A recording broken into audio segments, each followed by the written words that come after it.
নজর রাখবো পরবর্তী সংবাদে। বর্তমান বাজার দর এতটাই ঊর্ধ্বমুখী যে রীতিমতো সাধারণ মানুষের নাভিশ্বাস উঠছে এবং সেই জায়গা থেকে মূলত পেঁয়াজের দাম এবার ক্রমশ ঊর্ধ্বমুখী। রাজ্যের বাজারগুলিতেও একই ছবি এবং ইতিমধ্যেই সমস্যা মেটাতে পেঁয়াজের স্টোর তৈরি করছে বাংলার সরকার, যে খবর আমরা পাচ্ছি, এবং স্টক বৃদ্ধি করতে এই সিদ্ধান্ত মূলত নেওয়া হয়েছে। বাংলার দেখানো পথে এবার কি তবে রাজ্যে পেঁয়াজের স্টোর তৈরি করার ভাবনা চিন্তা করছে রাজ্যের খাদ্য দপ্তর?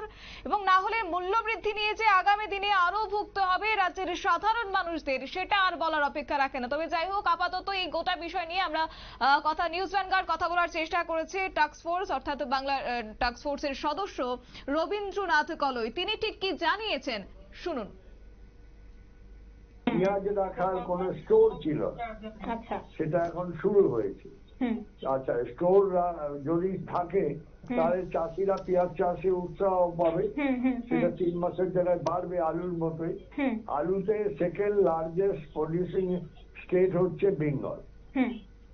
হ্যাঁ, সেরকমই পেঁয়াজেও স্বনির্ভর হবে। হ্যাঁ, সেই জন্যে এখন চেষ্টা চলছে পেঁয়াজের এই সমস্যা মেটানোর জন্য।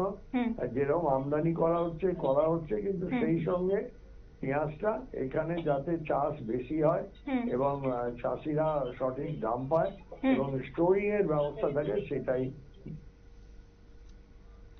আপনারা শুনলেন টাস্ক ফোর্সের সদস্য রবীন্দ্রনাথ কলইয়ের বক্তব্য। তিনি বিস্তারিত তুলে ধরেছেন এবং তিনি যেমনটা বলছেন যে বাজারগুলিতে যোগান ঠিকঠাকভাবে রাখতে এবার স্টক রাখা হচ্ছে এবং এই কার্যত পেঁয়াজের যে দাম ঊর্ধ্বমুখী সেটা কার্যত কমানোর জন্য এবার এই সিদ্ধান্ত নিয়েছে, যেটা খবর আমরা পাচ্ছি। তবে বিস্তারিত জানবো, আমাদের সঙ্গে যুক্ত হয়েছে প্রতিনিধি অঙ্কিতা বর্ধন। অঙ্কিতা, যেমনটা উনি জানিয়েছেন এবং সেই সঙ্গে এবার বাংলার যে দেখানো পথ সেটাকে কার্যত কি এবার অনুসরণ করবে রাজ্যের খাদ্য দপ্তর, কি বলবে?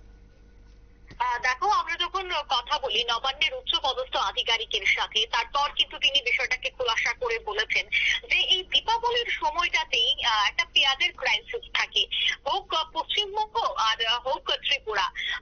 প্রায় এই বিষয়টাকে কেন্দ্র করে কিন্তু রীতিমতো নাভিশ্বাস ওঠে সাধারণ মানুষের, কারণ বাজারে গেলেই দেখা যায় পেঁয়াজের দামের ঊর্ধ্বমুখী।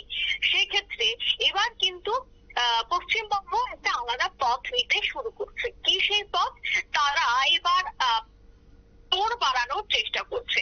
আমরা জানি যে আলুর ক্ষেত্রে দ্বিতীয় বৃহত্তম স্টোর হচ্ছে কিন্তু পশ্চিমবঙ্গে, অর্থাৎ পশ্চিমবঙ্গে কিন্তু প্রচুর পরিমাণে আলু স্টোর করে রাখা হয়।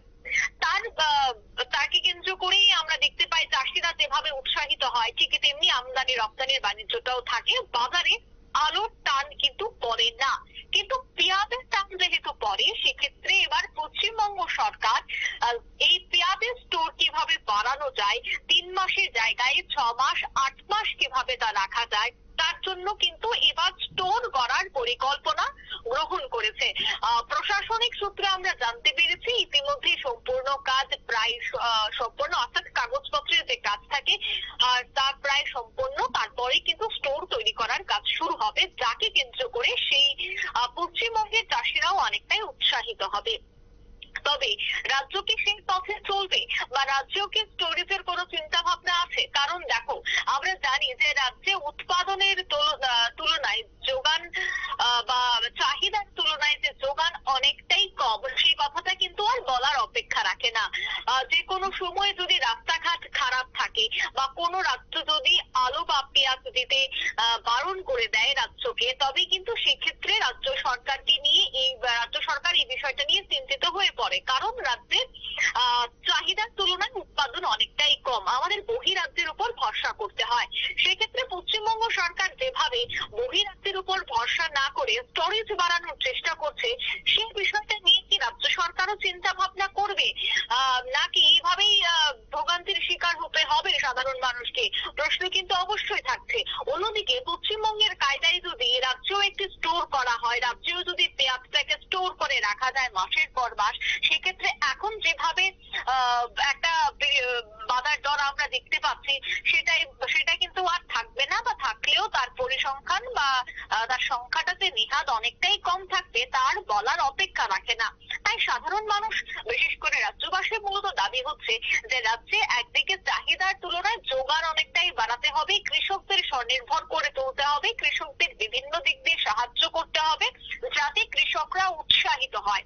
অন্যদিকে দেখো, আমরা জানি যারা গ্রামে থাকেন তারাই মূলত চাষবাস নিয়ে থাকেন, শহরাঞ্চলে যারা বসবাস করেন তারা কৃষি কাজে তেমন একটা উৎসাহিত হন না। তাই সেক্ষেত্রে যে অংশটাই কৃষি কাজ করে তাদেরকে আরো উৎসাহিত করতে হবে।